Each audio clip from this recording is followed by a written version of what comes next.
Hello, hello, hello. It is me, your True Hill Phenom SP3.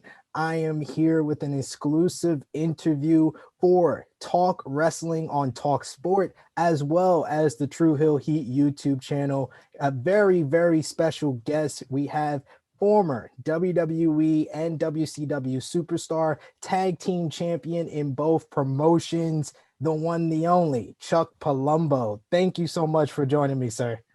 Thank you for having me, Sid. I appreciate it. I appreciate your time, man. Very grateful to have you with me. If you guys are watching this right now on the True Hill Heat YouTube channel, drop us a like, share this video with all your wrestling fans, friends, and family. Of course, if you are new, push the subscribe button, the bell to stay notified. And if you're listening to us on TalkSport or Talk Wrestling, definitely make it one of your favorites on your favorite podcast platform. So, Chuck, it's great to have you here with me. You have this amazing YouTube channel yourself. I was checking it out called Chuck of All Trades. Tell us a little bit about that YouTube channel and what got you into the YouTube verse. Well, I'm just getting started. We're small time, man. We're small time. We're just getting started. So I grew up in the trades. A lot of people don't know, like wrestling was a small portion of my life, right? Grew up in the trades, started with carpentry and plumbing and things like that at a young age. My dad was a carpenter. Um, my uncle was into cars and motorcycles. I got into the auto body business at a young age. So I learned how to restore cars and paint and build motorcycles and stuff like that. So I continued to do that stuff as I was wrestling on the side. That was always like a little hobby. And then when I finished wrestling, I got into it, at a more in-depth level. Yeah. After wrestling, I got an opportunity to do some shows on Discovery Channel. So I had a few shows on Discovery Channel. And then that led into the YouTube stuff. I thought, I'd like to do a little YouTube channel where I can kind of show people what I do on a daily basis. So like I said, we're small time right now. We're trying to get more followers and spread the word. But ultimately, it's going to be a show about building motorcycles and cars again in this new building that we just built. But I figured, why not give the fans a background on how we're getting this started? It's, if we can influence a few people, encourage a few people, let people know that, hey, they can do this too. But I wanted to give them a background on us rolling up our sleeves and starting from scratch on this new piece of property. So what I did was I bought a piece of property that had a home on it that was built in 1924. And I decided, let's restore the home first. So I'm taking them right now through the process of the home restoration. Everything from, demoing the house down to the studs to rebuilding it, new plumbing, electrical, just a upgrade, stuff like that. I'm just wrapping that up. And then at the same time, we were building a steel building on the property, and that's where we'll house the new show. So we're getting there. We're almost ready to start the stuff in the building. But I figured let's give the people a background to see how we started, because I come from humble beginnings and I like to do things myself. I've always had to. So I want them to see just what we're doing. It's not like we just came in and started the show, bought the property, and we built the show from the ground up. So that's where we're at. It's simple. It's bluegrass.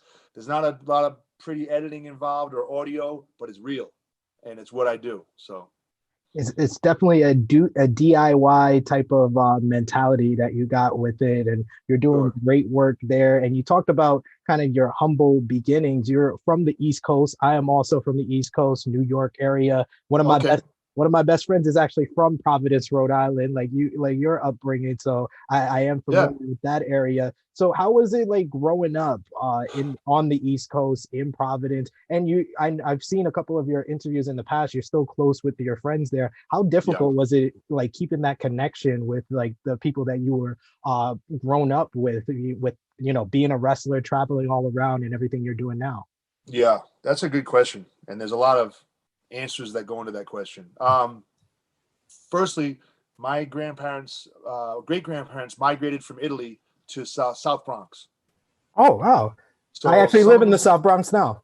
okay, so some of them stayed there. Like I remember, my Aunt Dolly in particular, she lived there forever. Some of them stayed there. My great grandfather decides to come up to Rhode Island, and he eventually started his own farm, and the farmhouse is actually still there to this day.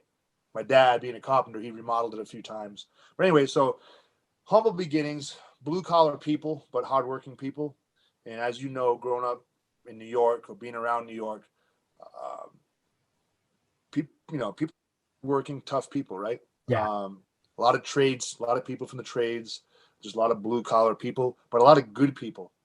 A lot of good people. And there's obviously there's a lot of like village areas, right? Like you have your Irish here, your Italians here, you have blacks here, you have Hispanics here, but all good people, and so I'm happy I grew up like that, because it gives you tools, right?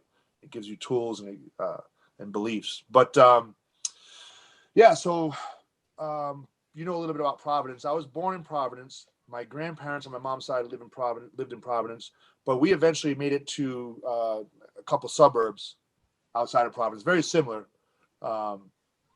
And yeah, just it's that East Coast mentality. Grew up with that East Coast mentality. We played basketball year round. We wanted to play we played in the parking lot, so we played in the courts outside. It was a big deal. At nighttime, the guys who had cars would put their lights on. We play at night. Nice. We played in the winter. We played in the winter time. It was a good way to grow up. Good way to grow up. Just an old school family mentality. Your word means a lot. Respect from your peers or your neighborhood means a lot. So just a great place to grow up and learn. Now to leave there was it tough? No, I was looking for opportunity. Yeah. I grew up in New England. There wasn't a lot of opportunity there unless you were going to go back and do what your dad did, right? Very few people could afford to go to college. The way I got out of Rhode Island was I joined the Navy. A lot of people don't know this, but I was sofa surfing. I like to call it sofa surfing. I don't like to say homeless, but I was sofa surfing when I was 18. Wow. Bit of a dysfunctional family at times. So yeah, I would stay at friends' houses and stuff like that. And my brother actually decided to join the Navy. He was a year and a half younger than me, 2 years younger than me. And I decided to follow him. So we joined the Navy to get out of town, put a roof over our head, gave us a job. And, we wanted to kind of get out to California and check California out. So we were lucky enough. We joined the Navy, went to boot camp in California. Ultimately, I was able to stay in California most of my career. In the Navy, I would go to the Gulf and stuff like that. I worked on an aircraft carrier. I was a plane captain. I would direct planes on the carrier, and I was an aviation mechanic. But I did a 4-year tour of the Navy, spent a lot of time in the Gulf. And then I ended up getting a basketball scholarship. I played basketball in high school, but going back to that dysfunction I had growing up, I couldn't get my head around going to college. I was getting offered scholarships, but number one, my family wasn't pushing me to go to school because none of them had went to school, and nobody around me really had went to school. A couple of my buddies got scholarships here and there, but for the most part, school wasn't on my radar. So mentally, I wasn't mature enough to take that route.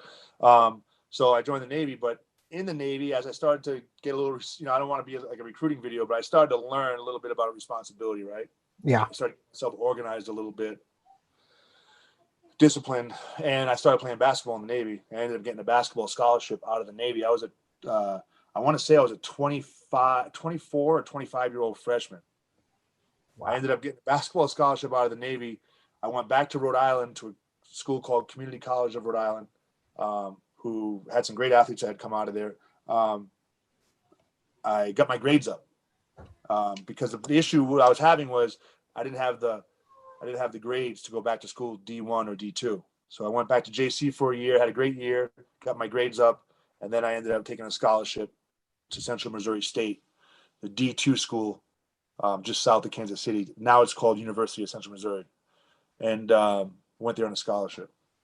Wow, that's something I didn't know about you before with the Navy and how you were able to like overcome a lot of different things. But you talk about, basketball kind of being like an outlet for you and something to get you into sports. And I've heard you before talk about it, how you were more of like a defensive type of guy, getting rebounds. I resonated with that because I was never the scorer myself when I played basketball at AAU. I was more just lock this guy down for us. So what was kind of like was there the mentality from the East Coast kind of led you to kind of being that way on the basketball court? I was very aggressive, and I swear to God, I think it came from playing pickup games back east because Yeah. you play with guys who are older, bigger, stronger, and they beat, if you didn't get your rebound, they beat you up. They beat you up. You may end up in a fist fight, right? I mean, Yes. it was serious. And then if you lost, you sat because there was 3 teams ready to play, right? So, and a lot of times these older guys, when they weren't playing, they were sitting on the wall drinking beers. So they may have had a few in them. And you're here, you are a young guy, 14, and you're playing with these guys. Luckily, I was big, so that's why I got the opportunity to play on the blacktop with these guys. These guys were all men. I was 14, 15, but I was a boy, but I had a man's body. So they like, hey kid, come play, and that's where I learned how to hustle. Have you ever played hustle, half court hustle? Yes, I have. Hustle. That's where you learn how to get rebounds, right? Yes. You might lose a tooth, you might catch an elbow, but you'll definitely. So I think that's where it started. That and the fact that going back to that family thing, I never knew it wasn't stable. So I was always, it was a hustle. Yeah, and it kind of helped you with what you would later do. I've heard you talk about you saw the commercial for the power plant. What was your like first thoughts when you're walking into the WCW power plant? You're seeing all these different guys, and you came in at a really crazy time where wrestling was on a high, and you're training to become a wrestler. What's your mentality going in? Well, and I said this before. I saw it said it right there. If you make it through the camp, there's a possibility you'd get a 6-figure contract. So that's in the back of my head. Now, the fact that I believed that, I was naive, but being naive kept me motivated, right? Yeah. Because today, if you told me that, I would have said, excuse me, I'm going to, no guarantees, no health insurance. I didn't realize the adversity I was going to face. Right? I probably would have said no, right? No way. Yeah. But the fact that I was kind of naive, I was hungry. I thought, hey, if I can make a living as an athlete, I wasn't going to play in the NBA. I knew it. If the very best, I was going to play overseas, which I wasn't excited about. So, to have the opportunity to get paid to be an athlete, it's pretty good, right? So that's where coming from humble beginnings, that was always in the back of my head. But the funny thing is, the day I showed up, because I drove across country in an old Chevy K5 Blazer, my daughter, a year old at the time, and her mom. I tell people this, we had our clothes, all we had was our clothes, and we had it in trash bags. I remember the Blazer being stuffed with trash bags, and we had a U-Haul trailer on the back with a little bit of maybe a mattress and a couple other things. I show up at the power plant first because I don't know where I'm going to live. So I show up to ask the guys, and I remember guys sitting out on the steps. It was lunchtime, and a couple guys were laughing, and they were like, "You came back," meaning that it doesn't happen. You know what I mean? This thing doesn't really happen. But I came back, and we found a weekly rate hotel, moved in there, and I started training. And then I was like, "Hey, I'm here. I spent any money I had saved. I already spent it, so I gotta make this happen." So a long answer to that question, but No, definitely understandable. But kind of to fast forward a little bit, you kind of get thrusted into the spotlight onto WCW. But it's a very strange time that you were in, and one episode in particular, or one moment in time in WCW, I do want to ask you about is when Vince Russo comes into WCW, and he really comes in with the mentality of giving guys like yourself that didn't get a lot of opportunities at that time, giving you, your first big feuds. How was that day where they kind of hit the reset button on WCW in 2000 when Vince Russo and Eric Bischoff are kind of in charge, and the new blood comes into play in WCW? For me and those Natural Born Thriller guys I was with, Yeah, we were all ecstatic because Vince Russo, there's not a bad thing to say about that guy. He came in and gave us opportunity.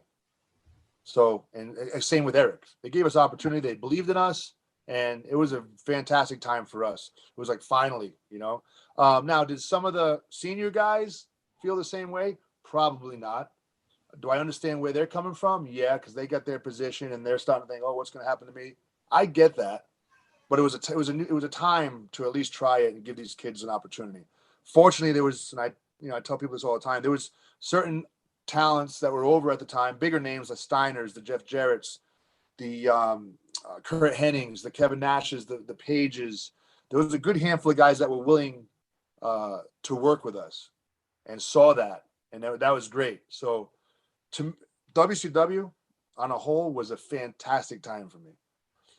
Yeah, and you were one of the guys that definitely stood out. You had the long hair, you had the great physique. I remember very very prominent your feud with Lex Luger. How was that like being like one of like the first big feuds that they kind of give you the opportunity, and you're kind of like the younger Lex Luger in the story? Yeah. It was exciting at the time, and you may have heard this. I'm sure you have. Lex was a very arrogant person, unfortunately, at the time. So it was a little bit of a struggle at first. He was a little cold. He's got to look out for him too. I get it. But at the same time, it was a bit of a struggle. But he started to warm up to it, I believe, and became more helpful. I remember one day he told me I looked like a swimmer because he was jacked. And I was a young guy, thinner. I was in shape, but I was thinner. And he's like, "You look like a swimmer, man." I was like, "All right, but thanks."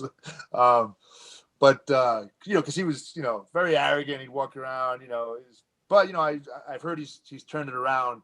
He's faced some adversity. I've heard as the late, and he's really heard he's come around as a person. So good for him, Yeah, 100%. Thankfully, he kind of turned his life around. And then kind of the fast forward a little bit more, you are part of WCW that made that transition into WWE and, going from, working with guys like Lex Luger, and then you come into WWE and you're immediately working with guys like The Undertaker, Kane, and whatnot, a part of the Invasion angle. How was the reception from the WWE locker room when you first came over from WCW?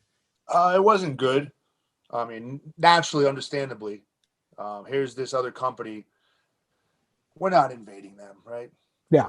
This is wrestling. We're not invading them. But unfortunately, a lot of these guys took it personal, right? And it didn't work in anyone's favor as far as the boys or guys in the business, because basically, if people didn't realize it or not, the business was becoming a monopoly, right? Yeah. So if the boys had stuck together more and had been more inviting and worked together more, I'm speaking of the WWF guys and the WCW, I think it would have made for a better place, better opportunity, more successful business. We've talked about this in the past. The business took a dive, right? Yep. Probably the biggest dive it's had ever taken. Does the economy play a role and interest rates play a role? Yes, but the business took a dive. Yeah. Stories just, it was the most real time in wrestling ever. The buyout to be on Monday Nitro in Panama City, the last Nitro, and to have Shane McMahon come in the locker room, that was as real as it gets.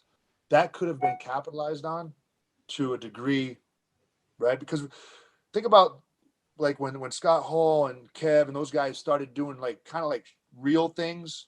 Yeah. With the remember the real things, that invasion, that was almost an invasion when Scott came over on TV and grabbed the mic and with Bischoff and all that stuff. That was real. That ignited an incredible rise in the industry, right? 100%. It was the opportunity to do that again. Now I can say that now seeing it now, I can say that, but how come they couldn't see that? I don't get it. But very successful. Vince is a very successful man. Done a lot of right things. So I don't know, but would have been a great time to capitalize on that realism that was presented to us. I agree with you 100%. Like a lot of people focus on that night at Panama City, and then you kind of can just gloss over the whole invasion angle and just get to the end, because that was really like the height of it, and they really weren't able to capitalize. So I definitely understand where you're coming from. But you stick with it in WWE, and I know a lot of people that are going to be watching this interview or listening to this interview will remember your time with Billy and Chuck. Yeah. One of the most famous tag teams of like the Ruthless Aggression era. Tell me like some of your like favorite stuff, whether it's like behind the scenes or on camera with Billy Gunn? How was it working with him? Anytime like when you said behind the scenes, I just thought about some of these little skits, we used to do. So basically, we were having fun, man, being as silly as we could. We were two buddies, just having a good time. From the industry standpoint and the wrestling standpoint in the ring, I learned a ton from Billy Gunn, tag team technician, whatever you want to call it. Yeah. Tons of experience, knows it inside out. So I learned a ton. But it was probably the fun we had playing those characters, because we never took it personal, right? Yeah. And we would just make each other laugh. We really would. So you may or may not have seen some of the vignettes we did and some of the backstage antics. Looking back, I'm like, oh man, Chuck, I can't believe you did that. But it was fun. And what's funny is we knew that it was working because we saw the fans saw us having fun, right?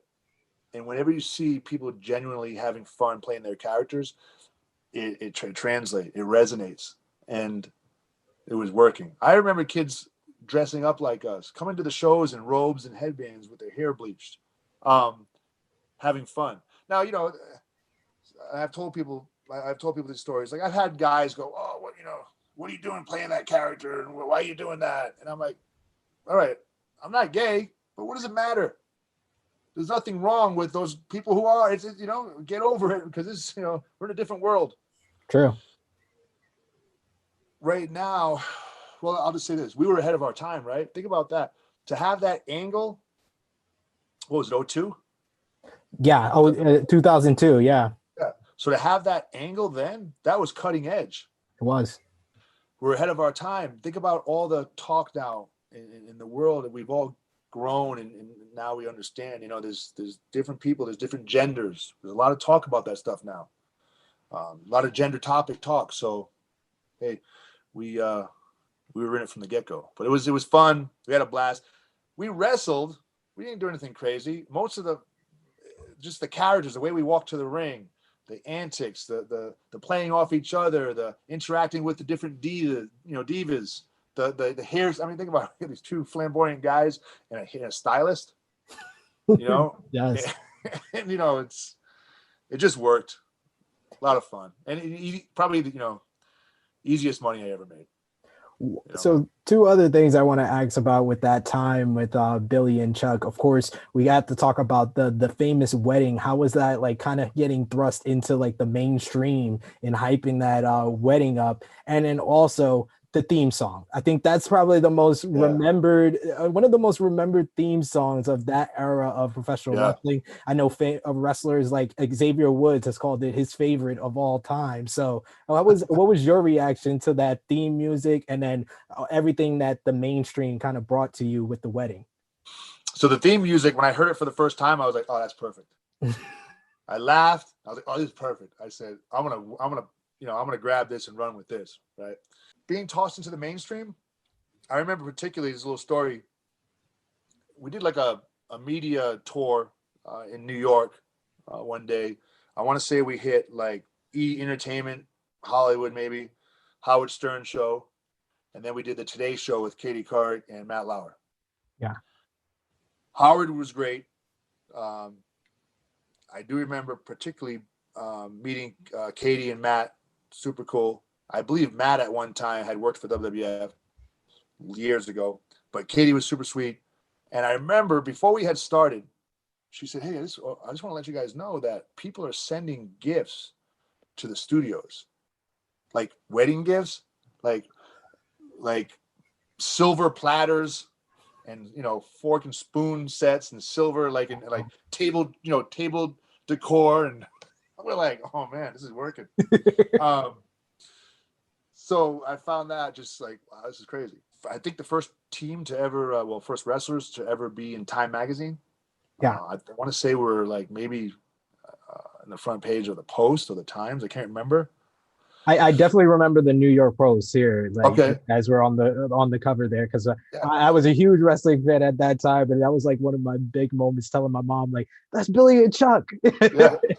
Yeah, man. I mean, honestly, if those characters had came out today, man, who knows? With social media, who knows where they would have ended up, right? Yeah. And the fact that people now are accepting of same-sex marriages and stuff like that.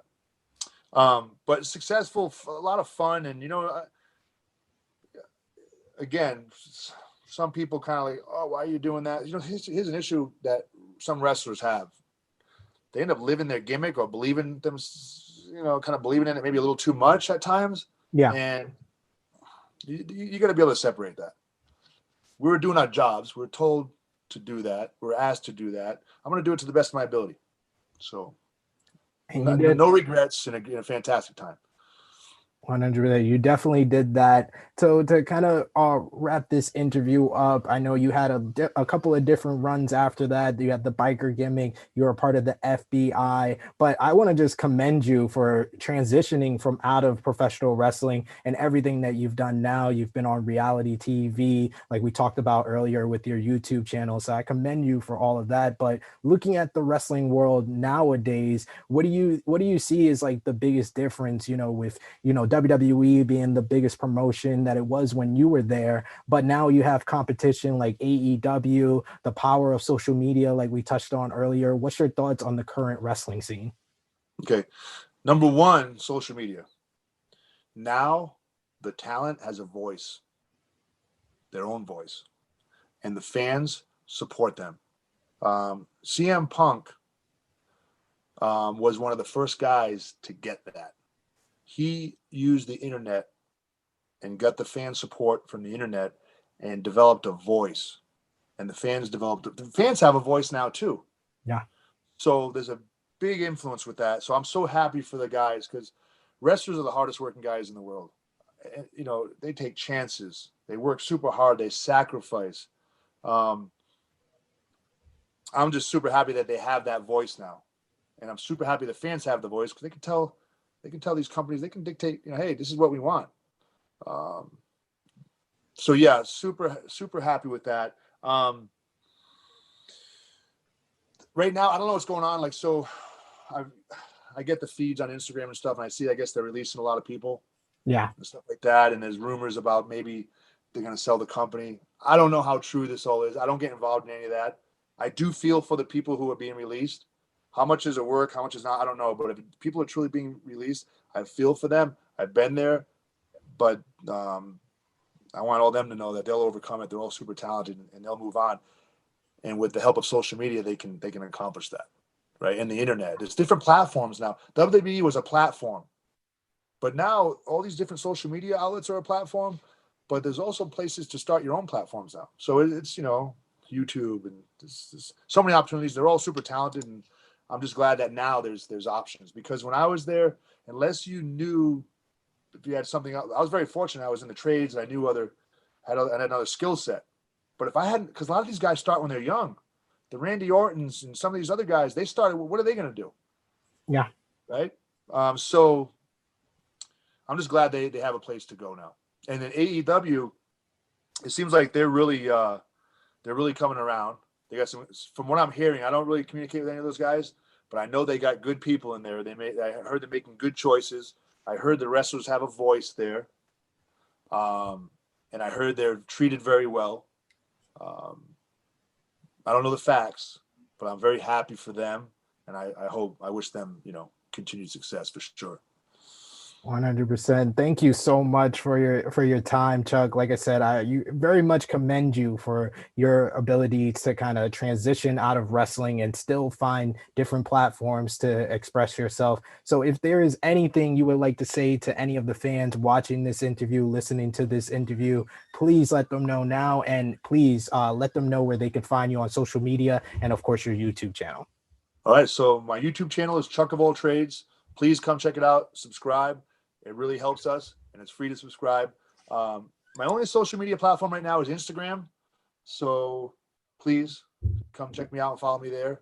And then, if I have to say anything in life, one thing they can't deny is hard work. So work hard, be okay with stepping out of the box, get comfortable with that, and never give up. You can be whatever you want to be. So Thank you so much, Chuck. I'm very grateful for your time and thank you for this interview. Being a huge fan of your work, this has been great speaking to you, man. Thank you. Well, thank you, Sid. It's flattering. I appreciate it. I tell people, like I'm going to tell you right now, I sincerely appreciate this because when you have people who are genuinely interested in what you do and follow you, that's a big deal. That's special. So thank you. Thank you, sir. Everyone watching, please, if you're watching this on YouTube, drop us a like, share this video with all your wrestling fans, friends, and family. If you're new to the Tru Heel YouTube channel, smash that subscribe button, hit the bell to stay notified. If you're listening to us on Talk Wrestling, of course, make it one of your favorites on all your favorite podcast platforms. So this has been Tru Heels BTR Between the Ropes with Chuck Palumbo. It is me, your Tru Heel Phenom, SP3. We are signing off until next time.